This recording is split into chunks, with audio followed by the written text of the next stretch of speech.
Gravação iniciada, presidente. Retomando os trabalhos da sessão do dia 8 de dezembro de 2020, iniciada às 9 horas, nós temos ainda para pauta da manhã o item 1, o processo que saiu com vista do recorrente Trent Rossi Watanabe. Nesse caso, nós temos o acompanhamento pedido de acompanhamento do patrono, Dr. Giancarlo. Pedir o apoio, então, para ver se ele se encontra na sala de espera e pedir para ele adentrar aí ao recinto virtual. Patrono disponível, presidente. Faria a convocação. Obrigado. O processo será encerrado agora. Por favor, verificar a mensagem privada no chat.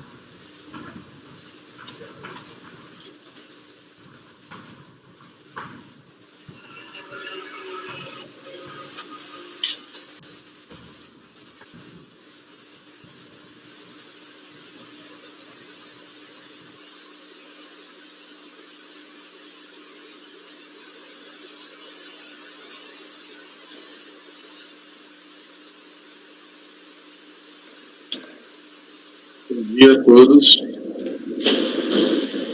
Bom dia, doutor. Bom dia. Hoje o senhor só vai fazer o acompanhamento, né? Já foi feita a sustentação. Isso. Nós retornamos com o pedido de vista. Então, nós vamos iniciar já com a discussão, né? Não vai ter novo relatório. A relatora, a doutora Fabiana, consultor, revisou esse tema em relação ao seu posicionamento? Sim, presidente. A discussão tinha travado na questão das estimativas dos meses de janeiro, parte de julho e de setembro. E o problema todo é em relação à estimativa de setembro. E nessa parte eu fiz uma revisão do voto e alterei o que eu tinha colocado, porque de fato não consta a compensação dessas estimativas nesse período específico. Porque teve aquela alteração legislativa promovida pela MP 66 de 2002, que tornou obrigatória a apresentação de declaração de compensação. E não tem nos autos nenhuma comprovação de que essa compensação tenha sido realizada no último dia em que não seria obrigatória a declaração de compensação. Eu até cito aqui as folhas eu não sei se o senhor quer que leia o trecho que foi alterado. Eu acho que sim, né? Então vamos lá. Só quanto a... E aí teve uma pequena alteração na ementa também, para incluir essa questão da alteração legislativa. Bom, vamos lá então. Bom, em relação à estimativa de janeiro e julho, eu entendi que é cabível a aplicação do parecer normativo, que trata das estimativas, porque nesse caso tem tanto o decompre quanto o registro na DCTF, e está pendente de decisão aqui no CARF mesmo. A questão agora é, então, eu acho que quanto a isso estavam todos de acordo, né? A questão é da estimativa de setembro. No tocante às estimativas do mês de setembro de 2002, a decisão recorrida entendeu que o recorrente não teria direito à compensação, em razão de divergência entre a data alegada da compensação e a transmissão da DCTF em um momento posterior. Acho que aqui eu não preciso reler o trecho da decisão recorrida, né? Isso já foi feito. Com efeito, aqui digo eu, não há nos autos qualquer comprovação da alegada compensação no dia 30 de setembro de 2002, último dia em que seria possível realizar a compensação sem a transmissão de decompro. A partir dos documentos juntados pela recorrente, verifico que no livro diário correspondente ao ano calendário de 2002, na data de 30 de setembro de 2002, não consta o registro da compensação alegada. E aqui eu menciono as folhas. O despacho decisório de folhas 110 e 119 bem esclareceu a questão, e aqui eu vou ler porque isso não constava antes. Em consulta à legislação sobre compensação, foi verificado que a partir de 1º de outubro de 2002, as compensações deveriam ser efetuadas mediante entregas de declaração. Tendo visto o período de apuração da estimativa de setembro de 2002 ser de 1º de setembro de 2002 a 30 de setembro de 2002, A compensação da estimativa deste mês só poderia ser realizada a partir de 1º de outubro de 2002 e, portanto, deveria ser realizada mediante a entrega de declaração, não podendo ser compensada sem processo. Assim, à vista do exposto, há de se considerar a compensação sem processo da estimativa, não há de se considerar a compensação sem processo. Aí volto para meu voto. Conforme se depreende, a recorrente desatendeu a previsão legal contida no artigo 49, parágrafo 1º da MP 66 de 2002, que alterou o artigo 74 da 9430 e exigiu expressamente a entrega de declaração para realizar compensação. E aqui eu transcrevo o texto legal. Tendo desatendido ao comando legal, o pleito da recorrente não merece guarida. Assim, nega o provimento contra a estimativa de setembro de 2002. E aí eu fiz um quadro de recomposição do saldo negativo, com o que foi reconhecido pela Receita Federal e o que eu reconheço agora no voto, que é a estimativa de 2002 e a de julho de 2002. E aí totaliza R$ 419.068,05. Em conclusão, eu voto por dar parcial provimento ao recurso voluntário, homologar as compensações das estimativas mensais de janeiro e julho de 2002 até o valor de R$ 7.110,97 e para reconhecer o saldo negativo de RPJ no valor de R$ 419.068,05. Ok. Fabiana, só aqui, só para padronização do que a gente tem feito. No caso, você está reconhecendo o crédito relativo a essas estimativas. Crédito adicional. Exato. É que você está dizendo que está homologando. E aí você homologa a compensação até esse limite. Essa é primeiro você reconhece o crédito, né? Então dá o provimento parcial para reconhecer o crédito das estimativas de tal e tal, no valor tanto, e homologar, que é indiferente esse reconhecimento desse saldo total, porque a parte já está reconhecida mesmo. Então, na verdade, a gente não está reconhecendo o 419, a gente está reconhecendo mais 7. Né? Então, reconhecer e homologar até o montante reconhecido. Tá? Só para... Sim, já fiz o ajuste aqui. Padronização. Uhum. Obrigada. Como esse processo tinha saído em vista, o Paulo, que é o primeiro a se manifestar, com essa identificação. Eu tinha feito até um voto vista, está lá na minha pasta, mas a única divergência que eu tinha em relação ao voto anteriormente proferido pela relatora era justamente em relação à questão de setembro, né? Janeiro e julho, de fato, se amolda perfeitamente a posição do parecer normativo, e apenas setembro que não se amolda, né? Porque apesar de a compensação está no DCTF, na verdade, no DCTF retificadora, que foi apresentada muito tempo depois, mas não houve nenhuma prova de que foi feita essa compensação na escrituração contábil. Né? Eu olhei realmente, o livro diário lá não tem, em 30 de setembro, ainda que se admita a tese do contribuinte de que ele fez no próprio encerramento, né, do período de apuração, mas não tem essa prova. Pelo contrário, tem até uma provisão lá de RPJ, mas que não tem contrapartida nenhuma em termos de compensação. Então, acho que é desnecessário proferir o voto visto, né? Eu acompanho a relatora. Gustavo. Com relator, presidente. Ricardo. Engraçado, eu tinha notado aqui que uma divergência levou o voto visto, levou à vista, foi a questão de se considerar ou não DCTF dos períodos anteriores a 2000 e a outubro, né? 2003, isso? É porque essa compensação de setembro, Ricardo, ele alega que fez na escrituração contábil e ele apresentou uma DCTF, né, que foi uma DCTF retificadora, na verdade. Eu não lembro o mês, talvez Fabiana lembre, mas muito tempo depois ele apresentou uma DCTF retificadora, onde ele fazia constar essa compensação. Foi em agosto de 2003. Mas eu anotei aqui que a gente estava na discussão com relação à natureza de dívida dessa DCTF. Na verdade, porque existe aquela discussão se só o saldo desse período é confissão de dívida ou se todo o valor da DCTF declarado do débito, né? Do débito declarado na DCTF seria considerado confissão de dívida. E eu pensei que era essa discussão que tinha sido levada para vista. E nós discutimos isso também naquele dia.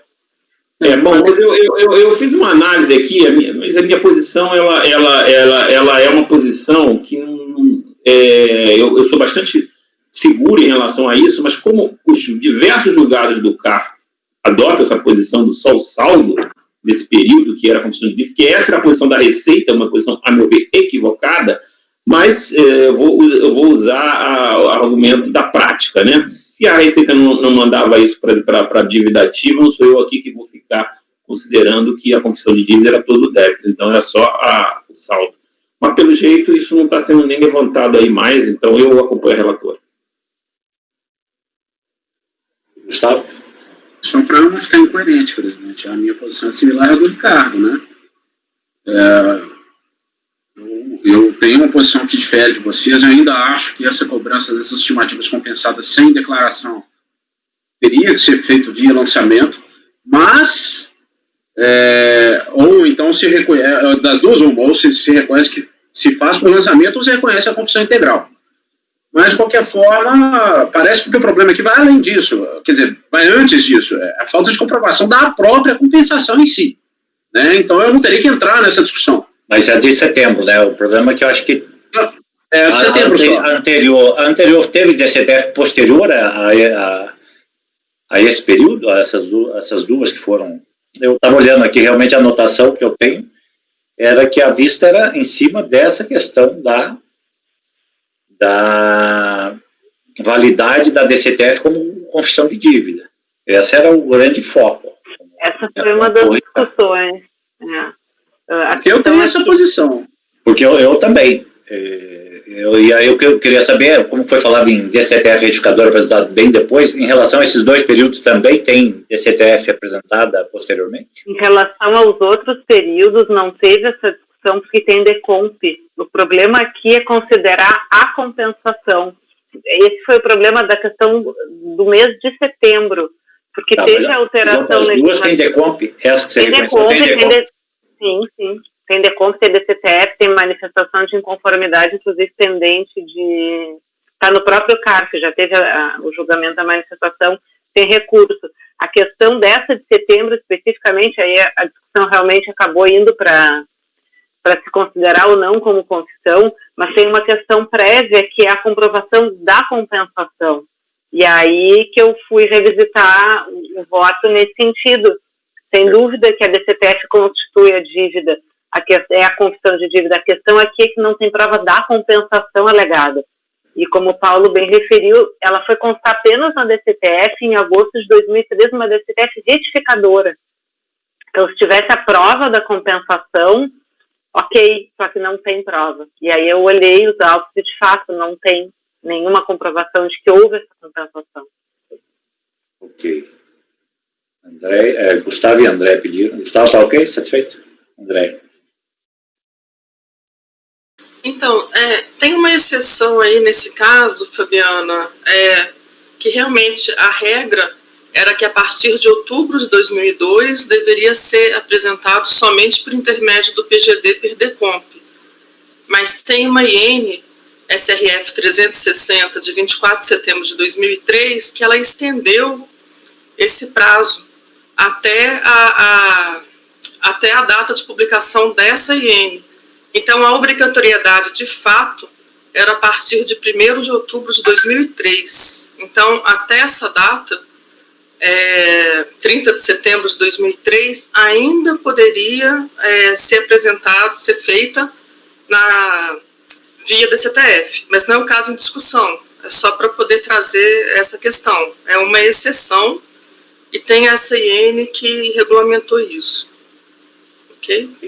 Paulo? Só essa questão de setembro, né, que Ricardo falou, é que de fato assim, a gente discutiu isso porque eu não lembro não percebi aí se a Fabiana retirou essa parte, mas no próprio parecer normativo, né, número 2, ele fala na questão de estar confessado em DCTF Então, assim, a princípio, pelo que eu entendi, a Fabiana tinha entendido que o parecer ele validava, né, a sua aplicação pelo mero fato de estar na DCTF, mas, na verdade, o parecer era construído em cima da apresentação da DECOMP e da confissão em DCTF, né, por isso que ele faz essa referência à DCTF. E aí, no caso aqui, não se aplicaria o parecer porque a gente estaria no momento anterior, no momento daquela compensação espontânea, né, na escrituração contábil, e que o contribuinte não faz prova, né. Só aproveitando aí, em relação a essa questão que a Andréa suscitou, na verdade, Andréa, a IN 360, ela vem para a questão da DECOMP eletrônica, mas desde a MP 49, ele tinha que apresentar a DECOMP em papel, né, a partir da MP 49, a simples compensação na DCTF não era suficiente, ele tinha que apresentar a DECOMP em papel. A partir da 360, aí que virou confissão de dívida e aquela coisa toda. Mas esse prazo, Paulo, foi situado nessa... Assim, eles permitiram uma sobrevida, sabe? Pelo menos pelo que eu li da IN. Mas tinha que apresentar em papel, a DECOMP em papel, em processo. Sim, com certeza. Falei errado aqui. Em papel e não obrigatório por perder conta. Exatamente. Ricardo. E o microfone, Ricardo. Não ligou. A Fabiana falou aí que janeiro e julho, né, isso são as estimativas que ela considerou, janeiro e julho de 2002, estava declarado em DCTF, não há prova de que está declarado DCTF em lugar nenhum, né, mas que teria declarado em DECOMP, e, portanto, se aplicava para parecer, mas estou enganado, em janeiro e julho de 2002 ainda não era confissão de dívida, DECOMP. Tem as duas coisas nesse caso, Ricardo. Tem tanto o DECOMP quanto o DCTF. De janeiro e julho. Tem DCTF. Mas aí tem aquela questão. É o saldo, que é confissão de dívida ou não é? Agora eu estou um pouco perdido, porque... Fala aí, Paulo. Acho que você sabe melhor do que eu de cabeça essas datas. Não, só de fato, janeiro e julho não era confissão de dívida ainda, não.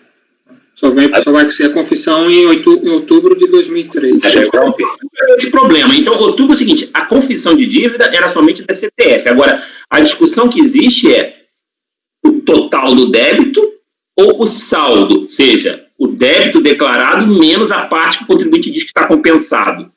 Essa é uma discussão que existe há muito tempo. Eu tenho uma posição, do ponto de vista análise da lei, da letra da lei, que todo o débito é confissão de dívida, mas a Receita, por diversas questões normativas, mudanças legislativas, entendeu que isso não seria, que só o saldo seria a confissão de dívida.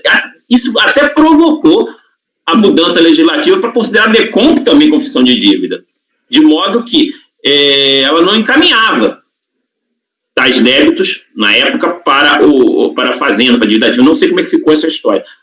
E foi por isso até que me manifestei aqui. Agora, se a Fabiana está dizendo que a base para ela aplicar o parecer normativo 2 é a DECOMP, que foi apresentado, mas a DECOMP não tem o estado de confissão de dívida. Então, não acho que seja para aplicar o parecer nessa situação. A não ser que a gente veja a DCTF e a DCTF entenda que o débito todo, né?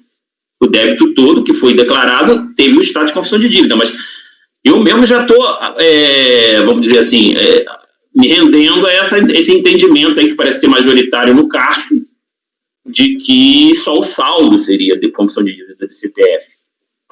É que em relação a janeiro e julho, Ricardo, tanto tem DECOMP quanto tem DCTF e tem a previsão expressa no parecer, porque neste caso teve manifestação de inconformidade e ainda não se encerrou o julgamento. Está no próprio CARF pendente de julgamento do recurso.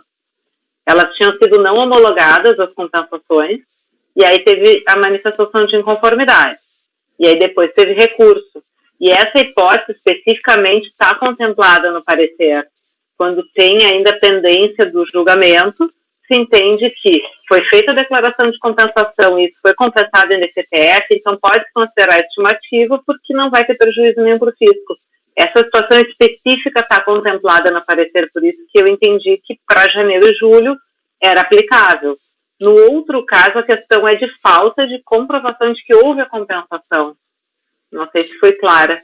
Não, eu concordo contigo, eu sempre entendi que, havendo DCTF, na condição de confissão de dívida, independente de haver decomp ou não, é caso de aplicação do entendimento, antes mesmo do parecer existir. O problema é que até outubro de 2003 existe uma discussão sobre a natureza de confissão de dívida do débito declarado em DCTF na condição de compensação. Ou seja, até se, por exemplo, nós temos 100 de débito declarado e o contribuinte diz que declarou 80, que compensou 80, somente 20 seria confissão de dívida. Essa é uma discussão, a meu ver, até equivocada, mas isso daí ganhou volume na Receita Federal e veio para o CARF. Se você olhar, eu fiz essa pesquisa até para tentar pensar que era essa a discussão que ia ser trazida aqui hoje. Se você olhar, a maioria da jurisprudência do CARF embarca nesse entendimento, entendeu? Então, como é que você, se você não é, eu não concordo, mas vamos lá, se a Receita não cobra isso daí, se a Receita não cobra aquele valor que está declarado no DCTF, você não tem essa situação de possibilidade, porque o argumento que acho que é o contribuinte traz é você cobrado 2 vezes. Mas se ele não vai ser cobrado porque a DCTF entende que não é confissão de dívida, aquela parcela do débito, então não tem essa cobrança dupla, entendeu? Essa é uma discussão aí que eu estava achando que quando você começou a análise, que a DCTF havia ali clareza sobre a confissão de dívida dos débitos de janeiro e julho, mas se é só com base na DECOMP, não é, porque o próprio Paulo já confirmou aí as datas de natureza de confissão de dívida da DECOMP. E da DCTF tem essa discussão. Se a gente realmente vai adotar aqui a posição de que total do débito declarado é confissão de dívida, ok, concordo contigo, acompanha a maioria da turma. Agora, se vai acompanhar essa maioria da jurisprudência do CARF, que me parece que é o entendimento da turma já manifestado, e eu acompanhei, porque também fiquei na dúvida na época, o nosso voto aqui no acordo da Andréia, deixa eu ver se eu anotei aqui o número, 1302, agora de outubro. Outubro. Eu não anotei, André, mas eu tinha visto um voto seu. E a turma entrou nessa jurisprudência majoritária aí. Então, eu estou um pouco perdido. É só isso que eu queria. 004925. Eu tenho a impressão, já me antecipo aqui, que, de fato, nós viemos adotando esse entendimento. E eu pretendo adotar aqui. Eu acho que o parecer, quando fala em decomp de CTF, tudo bem, ele não faz essa ressalva desse período, mas me parece quando a DCTF é confissão de dívida. E aí as INs, pelo menos até a IN 16 de fevereiro de 2000, que vigorou até a 12 de maio, foi revogada pela IN 949. Deixa eu ver se essa aqui ela já mudou para confissão. Assim, eu acho que é outubro de 2003 mesmo, que é a confissão. É outubro mesmo de 2003 que é a confissão. É porque a MP 135, que foi a base da Lei 10.833, ela é de 30 de outubro de 2003.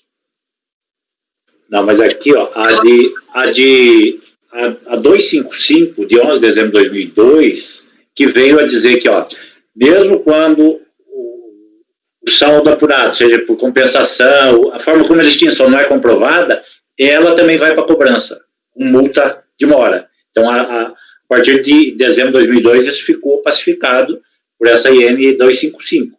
Mas é o que eu tenho anotado aqui, nos procedimentos de auditoria. Porque antes a IN de 2000 dizia o seguinte: só o saldo vai para a cobrança. E o que não for saldo vai ter que ser efetuado o lançamento.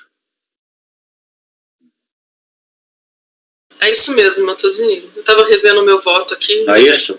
Isso mesmo. Então, nesse caso aqui, me parece que é aquela época que a DCTF não constituía e a DECOMP ainda não era confissão também, né? Tá. Presidente, eu não tinha me atentado para as datas, tá? Então, assim, eu continuo acompanhando a relatora, mas aí eu vou pelas conclusões por conta do meu entendimento. Das duas, uma. Ou isso é a confissão de dívida do valor total compensado a título do débito e não do saldo, ou pelo contrário, isso tem que ser objeto de lançamento.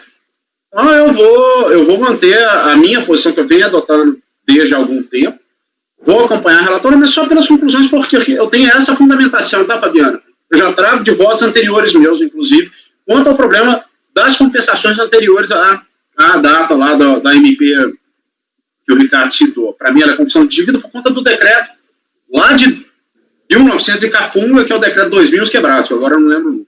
Bom, eu até se existe voz na turma que adota esse entendimento, que é volto a dizer, o entendimento que eu acho mais correto, eu já analisei essas questões normativas, essa mudança legislativa, eu concordo com o que o Gustavo está falando. Agora, eu estava me rendendo porque eu achei que ia ser solitário aqui, e já fui solitário várias vezes, mas isso não é problema, mas eu estaria indo de encontro aqui, tentando levantar uma lebre que me parece muito solitária aqui no próprio CARF, mas se o Gustavo tem esse entendimento e a turma me der essa possibilidade, eu também acho que eu vou seguir o Gustavo. Eu entendi uma coisa. Uma coisa é o lançamento para cobrar. Primeiro que eu acho que é inviável. O lançamento de estimativa está na lei que você não pode cobrar a estimativa depois de vencido. Depois no ano seguinte. Isso aí é na lei. Então não tem como realizar lançamento. Aí, mas você faz o lançamento e dá o crédito, é isso? Presidente, mas isso estava, inclusive, na legislação da época. Os contribuintes não sustentavam a confissão de dívidas, sustentavam que essa compensação feita sem declaração tinha que ser objeto de lançamento. E me parece que, agora eu não vou lembrar de cabeça, as normas falam exatamente isso. Mas a lei proíbe o lançamento de estimativa, é inviável. Mas isso é um problema do sistema, não é um problema nosso. Não, é um problema da lei. A lei dizia claramente que a lei que não pode cobrar a estimativa depois de... Olha só, o decreto-lei 284, é isso? 224 de 84 é a base legal que diz que as declarações... Eu concordo que a IN é ilegal. É para a declaração de pessoa física. Aí vem algumas leis depois dizendo que você tem que lançar de ofício aquela diferença. Ora, então, se vem uma lei posterior com esse entendimento, que acho que foi fruto, inclusive, de entendimentos equivocados de instituições normativas, não me permite, a contrário senso, interpretar que aquela letra da lei lá original da 2124 foi alterada no sentido de que só o saldo que é a confissão de dívida. Para mim, está muito claro o texto da lei. O débito confessado, né, os débitos confessados, os débitos declarados são confissão de dívida. Agora, se parte desse débito foi quitado mediante compensação, não deixa de ser confissão de dívida a totalidade do débito declarado. Ô, Ricardo, nesse caso específico, 2002, vigia a versão da 2158, e ela dizia claramente que serão objeto de lançamento de ofício as compensações não confirmadas, da CTF. Mas é isso, presidente. Se é objeto de lançamento de ofício, é porque o legislador errou grotescamente em relação aos estimativos, porque admitia a compensação de estimativa. Não posso cobrar. Cara, desculpa. O nosso legislador é um débil mental, mas assim, o que nós podemos fazer aqui é reconhecer o fato tal composto. Ou isso é confissão de dívida, e nesse caso poderia haver a cobrança independentemente de lançamento desde o início, ou a gente aplica a letra da lei, que falava que isso teria que ser objeto de lançamento. Eu não tenho como achar um meio termo aí. Essa é a minha posição. Bom, enfim, esse ponto que eu teria lá no Bradesco subida de previdência. Indo pelo lado prático da coisa. Bom, se não estão encaminhando para para cobrança, então não sou eu aqui que vou ficar, entendeu? Levantando uma lebre. Estamos falando de 2004, 2003 para trás, quer dizer, para mim esse problema não existe mais, nós estamos falando de um resquício lá do passado. Ricardo, pelo parecer normativo, ele não faz ressalva. A gente poderia dizer, não, o parecer está dizendo que é assim, vida que segue. Eu estou tentando ter uma lógica que eu vinha julgando anteriormente até esse parecer. É realmente uma coerência, né? Paulo. Não, queria eu realmente não tinha atentado para esse fato de que janeiro e julho de 2002 aí não estava. Fui olhar, inclusive, agora as DCTFs. Nas DCTFs eles eram realmente todo o saldo, tá? Então eu vou, não sei se é voltar, eu que vou abrir a divergência, isso eu acho. Então, em relação a esse período aí, em linha com o que a gente decidiu em outubro, né, no processo lá da André, que eu também fui olhar, realmente, não reconhecer também esses valores aí, porque estavam apenas na DCTF, na não era confissão de dívida, e estava na DCTF sem também ser a confissão de dívida, porque o saldo estava zerado. Então, você vai mudar seu voto, né? Isso. Seria para negar provimento. Seria negar provimento, porque aí, embora por 2 fundamentos distintos aí, né? E eu vou pelas conclusões com a relatora, presidente. Ok. Ricardo, vou reinaugurando aí, foi bom você levantar. Então, eu tô assim, né, eu já fui para lá, fui para cá, eu entendo a tua dificuldade.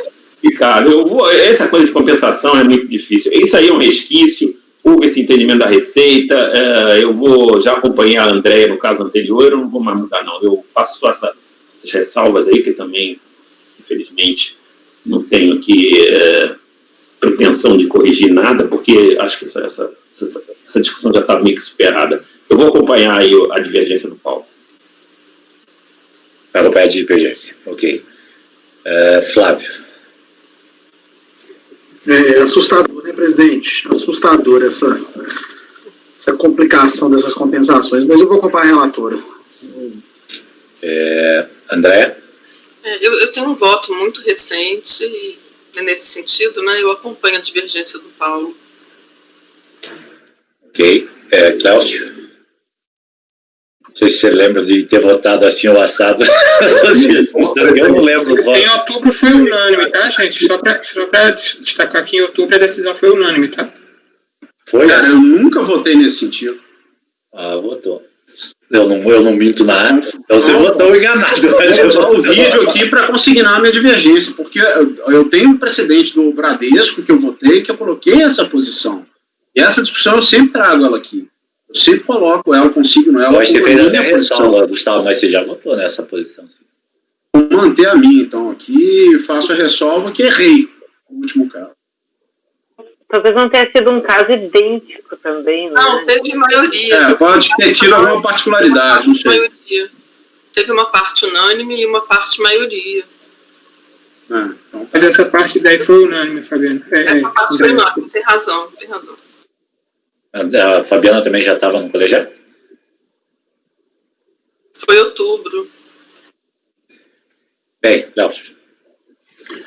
Bom, presidente, eu sempre gosto de ouvir o Ricardo quando faz ponderações desses processos de compensação, porque sempre acaba permitindo com que a gente faça boas reflexões sobre esse caso. Eu realmente não atentei a esses detalhes que ele estava levantando, especialmente esse, com relação a essa cronologia de alterações normativas.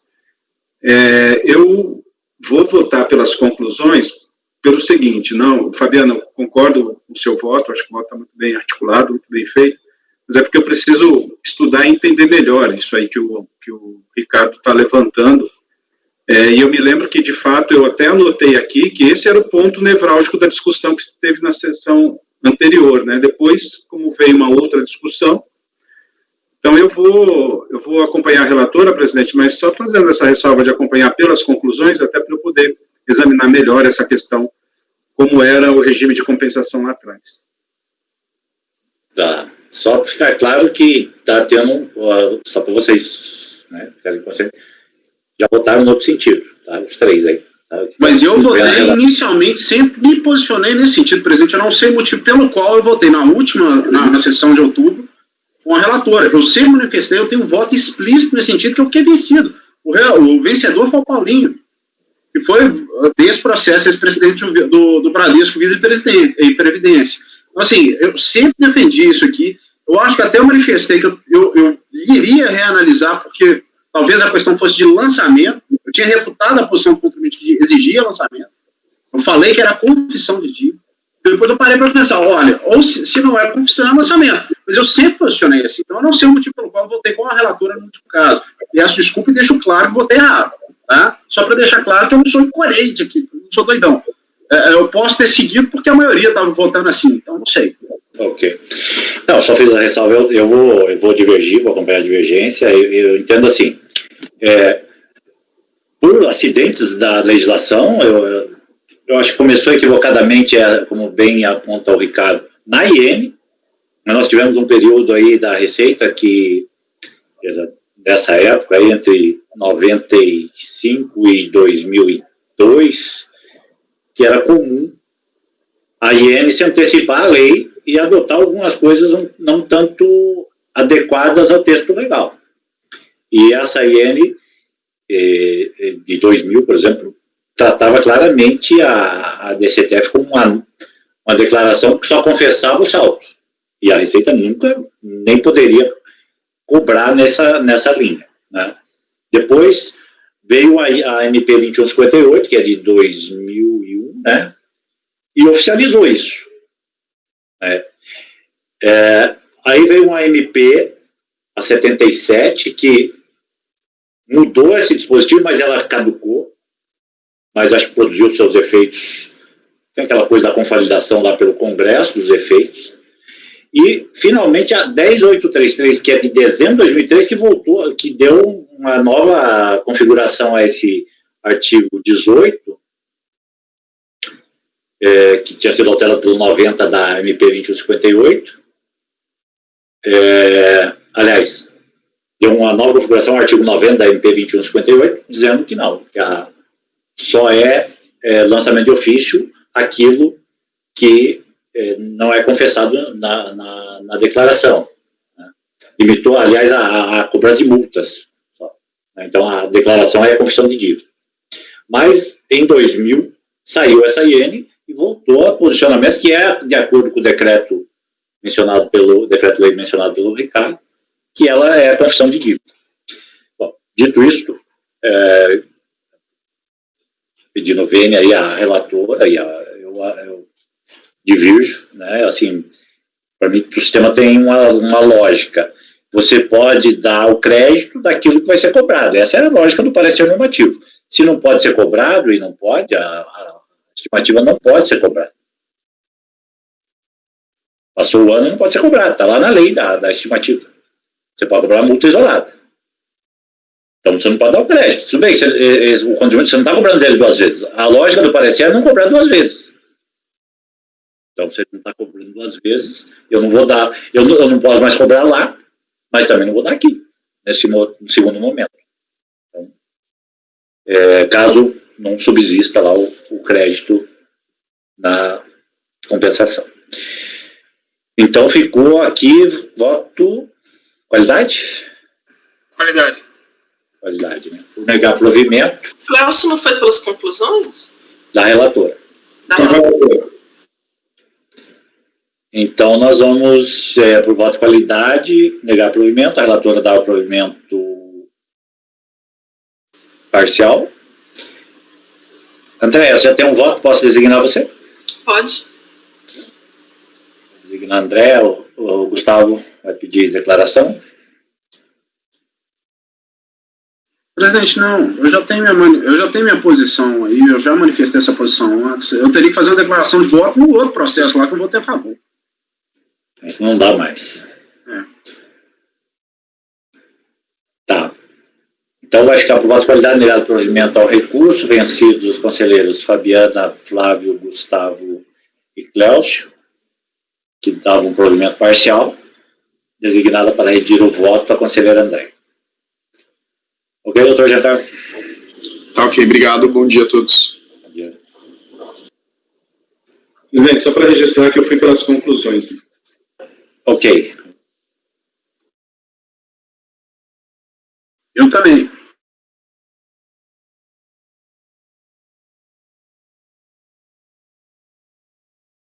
Eu anotei tudo aqui também, né? Deixa eu anotar, só fechar a pauta aqui para não dar confusão à minha pauta anterior. Clécio e Fabiano, se vocês quiserem, eu disponibilizo o voto que eu tenho sobre esse assunto especificamente, tá? Sim. Mando por eu e-mail para quero. vocês. E esse da Andréia também, eu até mandei aqui no chat. Essa Manda para mim questão... também, eu não conheço a sua posição. Manda para mim. Beleza, manda para a turma. Tem vários aspectos envolvidos aí, né? Olha, essa época aí, Fabiana, a exceção da exceção, eu achei um voto muito difícil. Assim, porque tudo que eu olhava era exceção, entendeu? Era complicado. Não, eu tive várias dúvidas aqui também, e de fato o parecer não faz qualquer ressalva, né? Mas essa questão da confissão também, se a gente entender que a disposição do decreto lá de 84 é o suficiente, o que tenha vindo depois por meio de M, me parece que vai conflitar com ele também, né? Para dizer que não confessa. Mas, enfim, resolvemos. Esse foi em osso duro.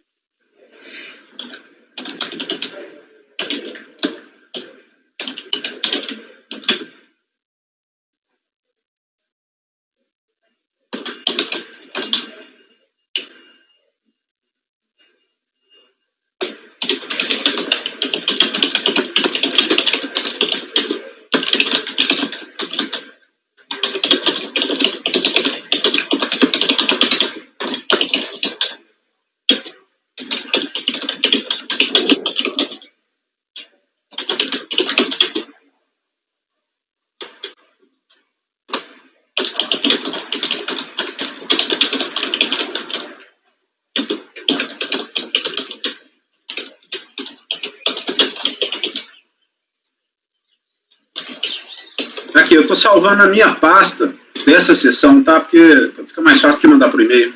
Aí vocês conseguirem pegar lá.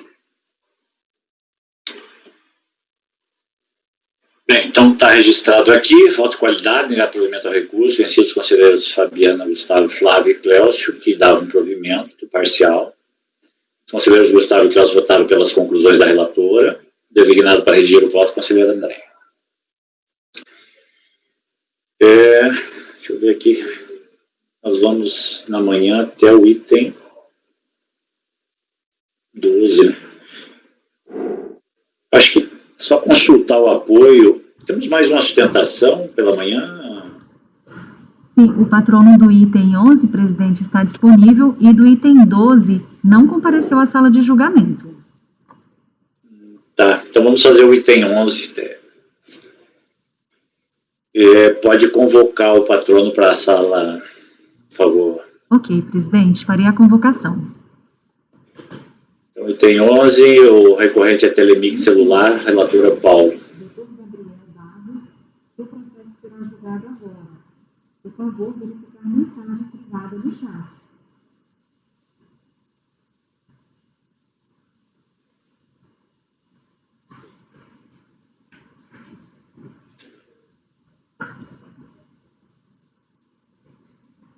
Patrono convocado, presidente. Obrigado.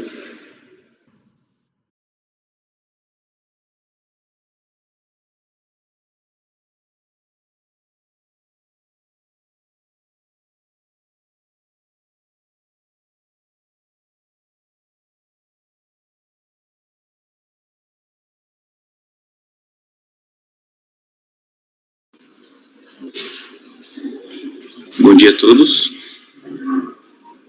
Bom dia, doutor. Nós vamos fazer o relatório, aí o relator vai ler o relatório, depois eu abro a palavra para o senhor, tá certo? Perfeito, muito obrigado.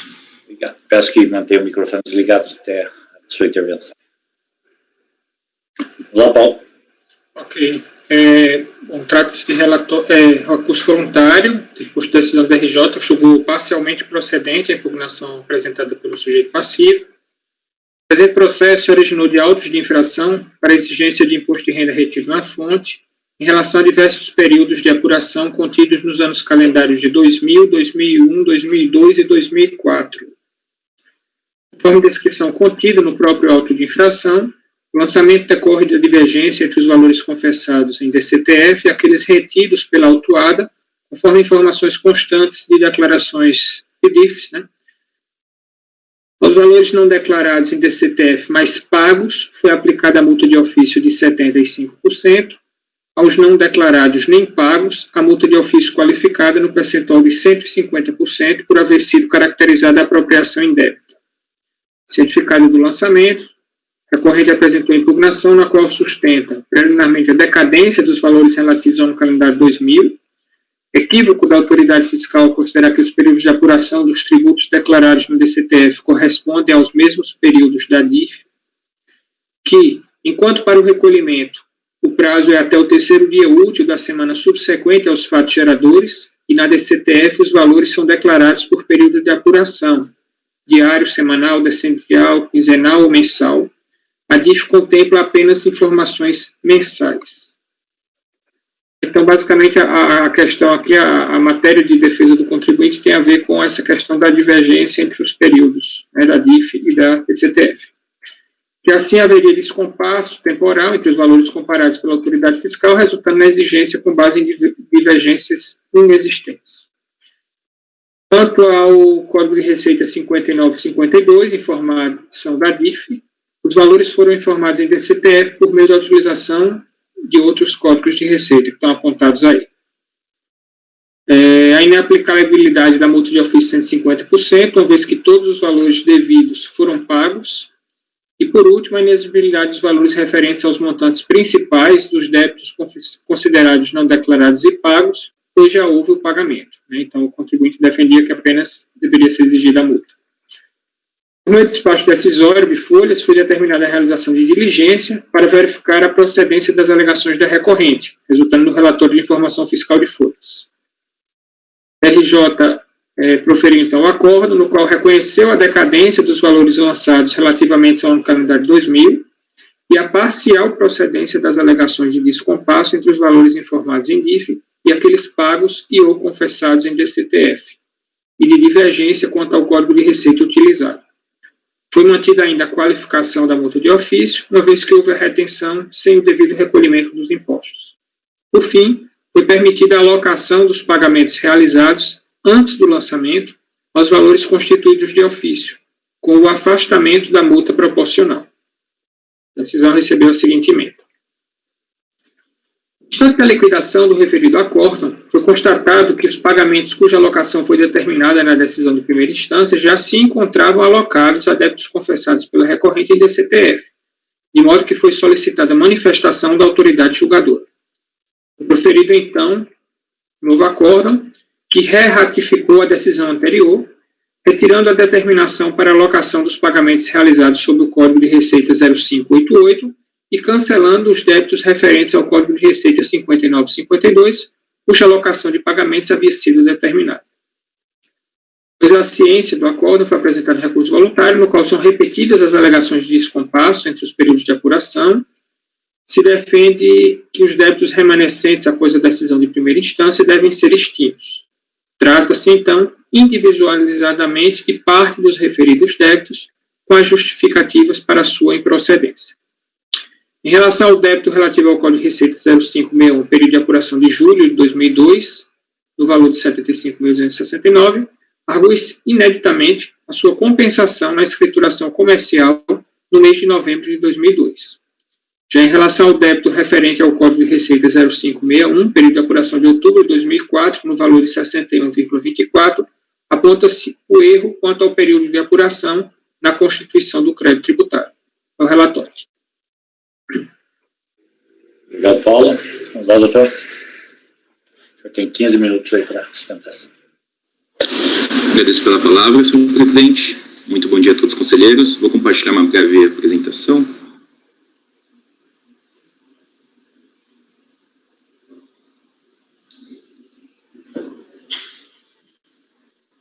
Bom, como muito bem relatado pelo conselheiro Paulo Henrique, trata-se aqui, né, de uma autentificação lavrado em face da antiga Telemig Celular Participações para a exigência desse imposto de renda retido na fonte decorrente dessa divergência entre os valores declarados em DCTF e em DIF. Como já comentado, essa autuação se dividiu em dois tópicos. Primeiro, os valores considerados não declarados e não pagos, no qual houve incidência, né, da multa de ofício qualificada 150%, e valores não declarados, mas que o fisco entendeu como pagos, que houve a incidência apenas da multa de 75%. Após o parcial provimento da impugnação autodifração aviado pela empresa, houve o acordo, né, da DRJ de Brasília, que foi posteriormente reratificado, e que ainda reside em discussão alguns débitos desses estados aqui. Contudo, para esses débitos ainda carecem de novas retificações na autuação fiscal, conforme será brevemente exposto a seguir. Primeiramente, como exemplo aqui, tomamos o débito de item 3 daquela lista, em que houve um desajuste entre os valores declarados de acordo com o período.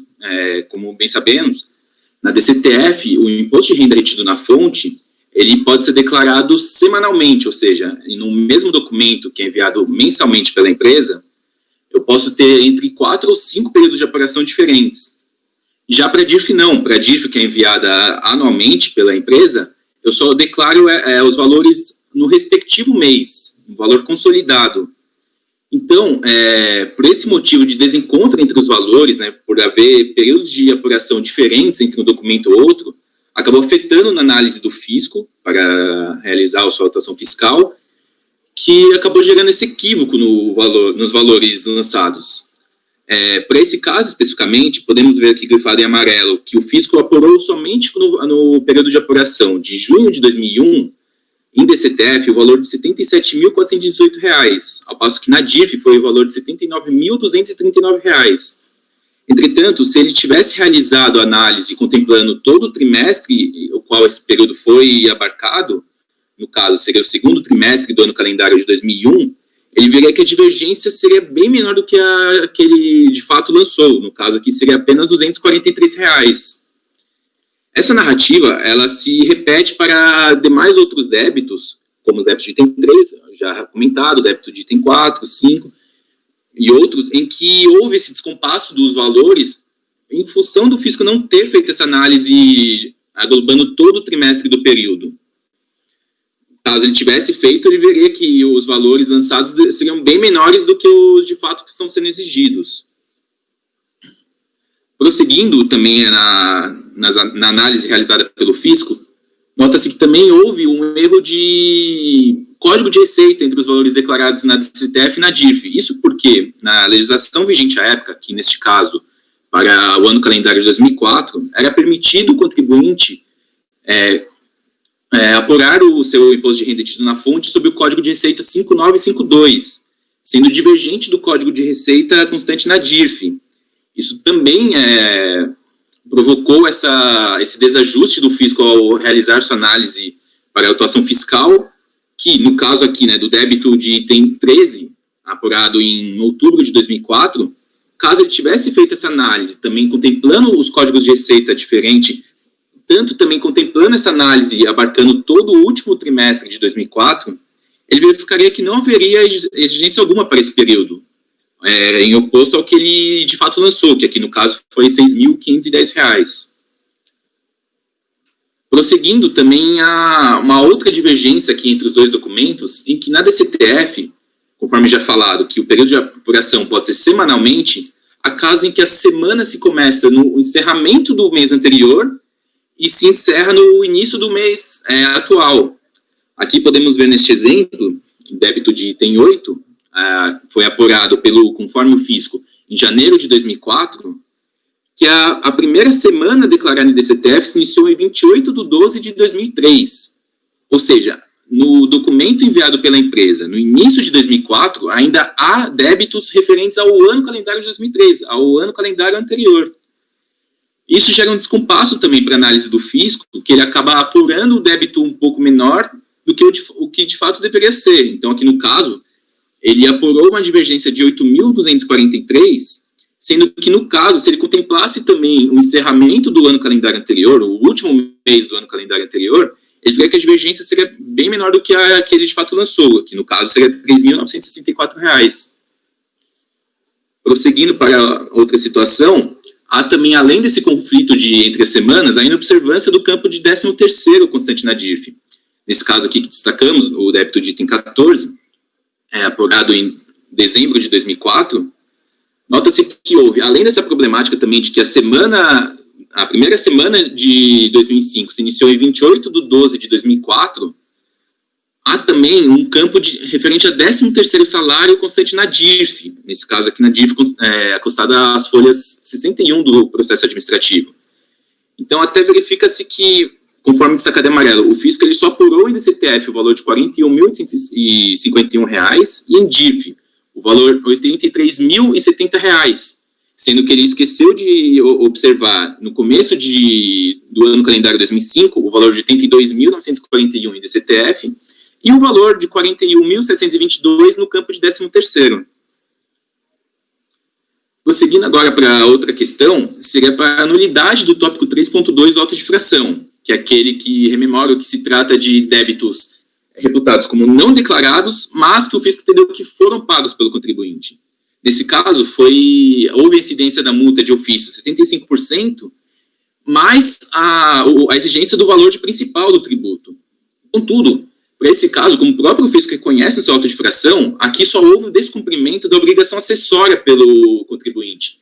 Não houve o não pagamento do valor principal, da obrigação tributária principal.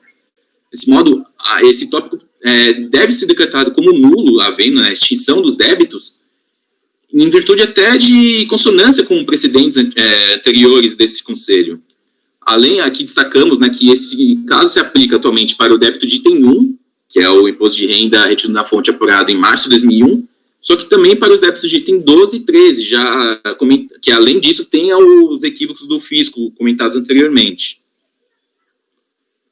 Prosseguindo para o débito de item 7, o imposto de renda retido na fonte apurado em junho de 2002, nota-se que o valor lançado pelo fisco de R$ 75.000 foi compensado contabilmente pela empresa com um saldo negativo de imposto de renda, conforme consta em sua contabilidade costada aos autos.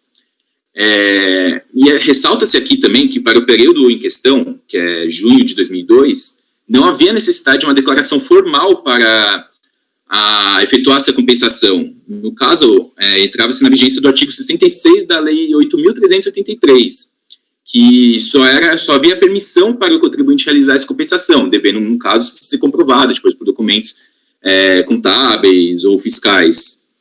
Então, por isso aqui que se pleiteia que seja reconhecida essa compensação para esse período, até também nos termos de precedentes antecessores aqui deste Conselho. E, por fim, aqui também houve um equívoco do fisco ao realizar seu lançamento, conforme podemos ver na sua própria planilha, que foi utilizada como apoio de folha 45 dos autos, de que o débito que ele lançou como período de apuração, outubro de 2004,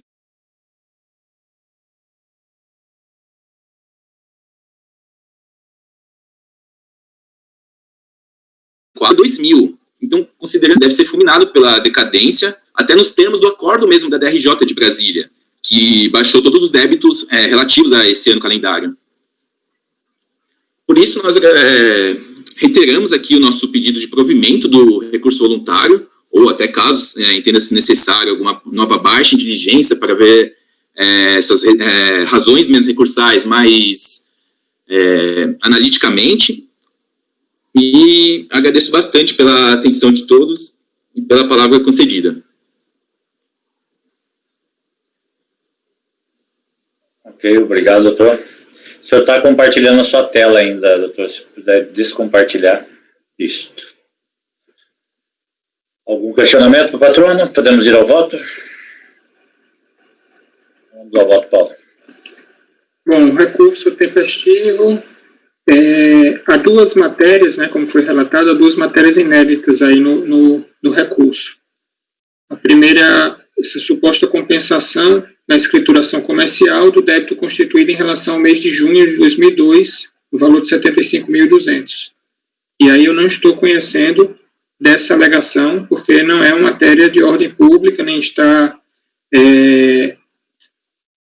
não incide naquelas exceções do artigo 14 lá da decreto 70.235. Tá? Então, eu entendo que isso já precluiu, essa alegação deveria ter sido trazida na impugnação.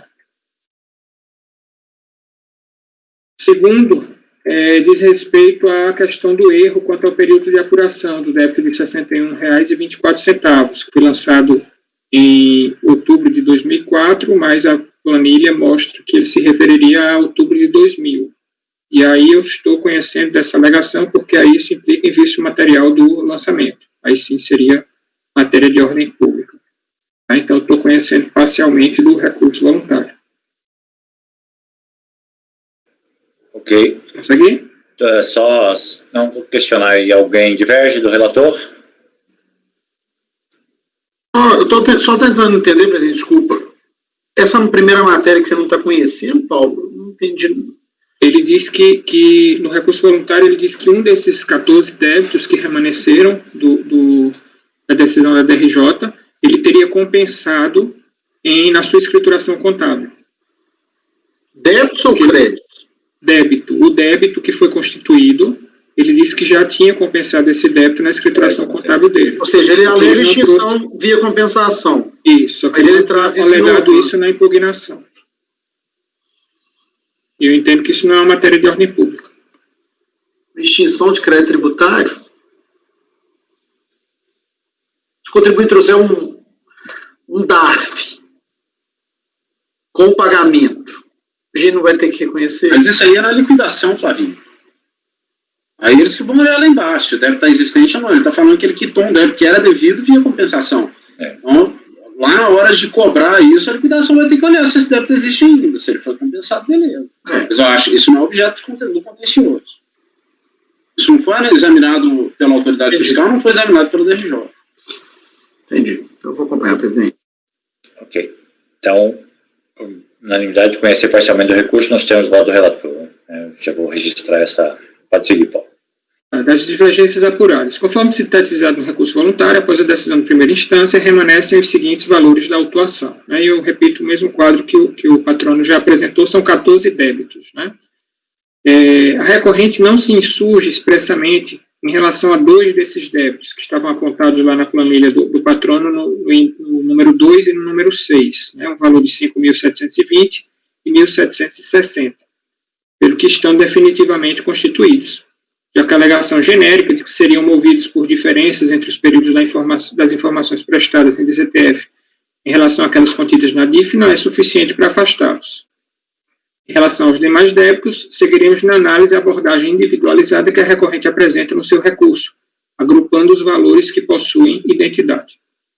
Então, o primeiro grupo aí das divergências sobre rendimentos de trabalho assalariado, Código de Receita 0561, os valores de 1.820, 1.076, 770, 8.240 e 3.427, e da divergência sobre remuneração de serviços prestados por pessoa jurídica, Código de Receita 2932, no valor de 1.440. Frente à recorrente, que as referidas divergências decorrem do fato de que os valores seriam declarados em DIF com base no mês da retenção, e na DCTF com base no mês correspondente ao último dia do período de apuração. Apresentou, contudo, planilhas correspondentes a todo o trimestre relativo ao período autuado, no qual não consegue evidenciar sua justificativa. Mesmo considerando os valores do trimestre, ainda remanescem diferenças. Então, o patrono, inclusive, mostrou uma dessas planilhas, se vocês prestaram atenção, mesmo na comparação feita, mas ainda remanesce uma diferença em relação a todos esses débitos, acontece isso. Na diligência realizada, por outro lado, a autoridade fiscal refuta que as divergências apuradas decorram de diferenças relacionadas com os períodos de apuração e ratifica os resultados apontados no lançamento quanto a tais períodos, exceção a janeiro e maio de 2004, que sofreram alterações na diligência. Vocês precisam ler esse trecho aí Agora? Você que avalia se é elucidativo, se...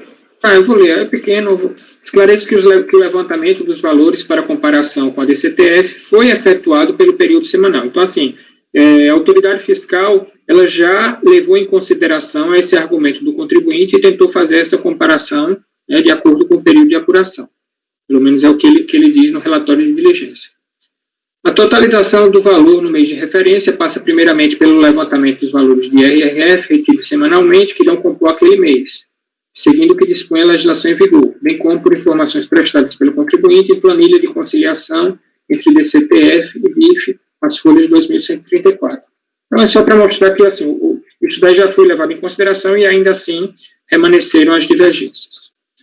Suposto, não apresentando a recorrente prova cabal de qualquer equívoco na apuração realizada pela autoridade fiscal, deve-se manter o lançamento quanto a tais débitos. Tá? Então, nesses casos aqui, o contribuinte não conseguiu fechar essa suposta divergência decorrente do descompasso nos períodos de apuração. Ok? Que daí qualquer coisa no final a gente pode. O item 2 das divergências. Ou melhor, Paulo, eu não sei quantos blocos são. São 4. Então vamos por partes. Alguém diverge do relator aqui nesse item 2.1? Então, segue. Das divergências sobre rendimento de trabalho assalariado, Código de Receita 0561, são dois valores, 737 e 41.219, e da divergência sobre pagamento de pessoa jurídica a outra pessoa jurídica, Código de Receita 5952, no valor de 6.510. Quanto a tais débitos, a recorrente conseguiu demonstrar com precisão que as divergências apuradas pela autoridade fiscal decorriam de meros descompassos entre os períodos utilizados nas declarações, conforme sintetizado nos quadros a seguir. Então, aqui sim, ela conseguiu mostrar realmente esse descompasso, tá? Deve, portanto, ser dado provimento ao recurso voluntário quanto a tal tópico, com o cancelamento dos débitos em questão. Todos de acordo? 2.3. Do erro quanto ao débito sobre rendimentos do trabalho assalariado, Código de Receita 0561, R$ 61,24. Quanto ao referido débito, constituído em relação ao período de apuração de outubro de 2004, no valor de 61,24, a recorrente alega que, conforme a própria apuração realizada pela autoridade fiscal, referir-se-ia ao período de outubro de 2000. De fato, a planilha apresentada pela recorrente no seu recurso replica o demonstrativo elaborado pela autoridade fiscal, folha 45, no qual se observa que a referida divergência é diagnosticada em relação ao quarto trimestre de 2000, período de apuração, primeira semana de novembro, entre parênteses, outubro. Já no auto de infração, folha 44, o débito foi constituído em relação ao período de apuração de outubro de 2004, não de outubro de 2004. Deve ser cancelada, portanto, a exigência em questão. Esse é aquele segundo ponto lá que você admitiu, né? Isso. Todos de acordo? 2.4. Da exigência do valor de principal quanto aos débitos objetos de pagamentos anteriores. Desde a impugnação, a recorrente sustenta que, dentre os débitos constituídos de ofício, haveria alguns em relação aos quais teria anteriormente ao lançamento realizado recolhimentos. Assim, a constituição do crédito tributário não lhe poderia ser exigido o valor do principal do tributo devido, mas apenas a multa de ofício. Os 3 débitos apontados nesta condição, 2 deles, nos valores respectivamente de 6.510 e 61,24, já foram afastados nos tópicos anteriores. Resta, portanto, apenas o débito no valor de 3.929, referente ao período de apuração de março de 2001.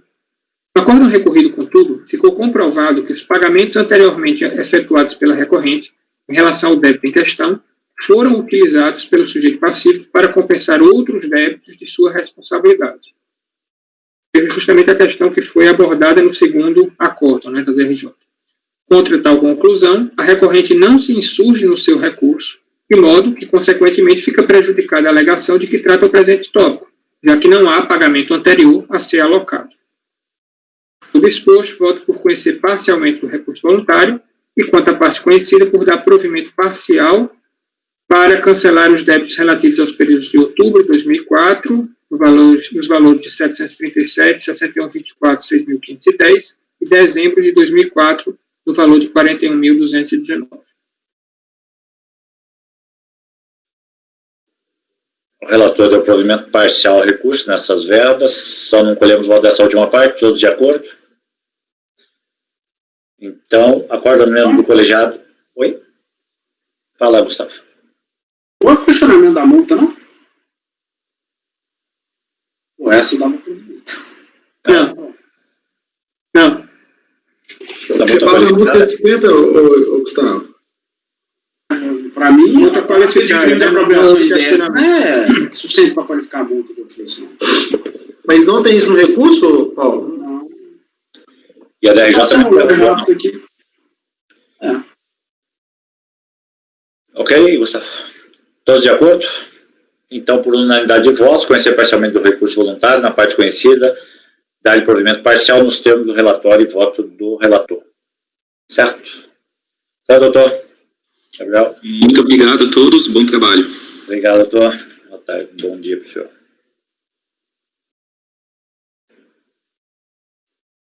Só registrar aqui, a gente já...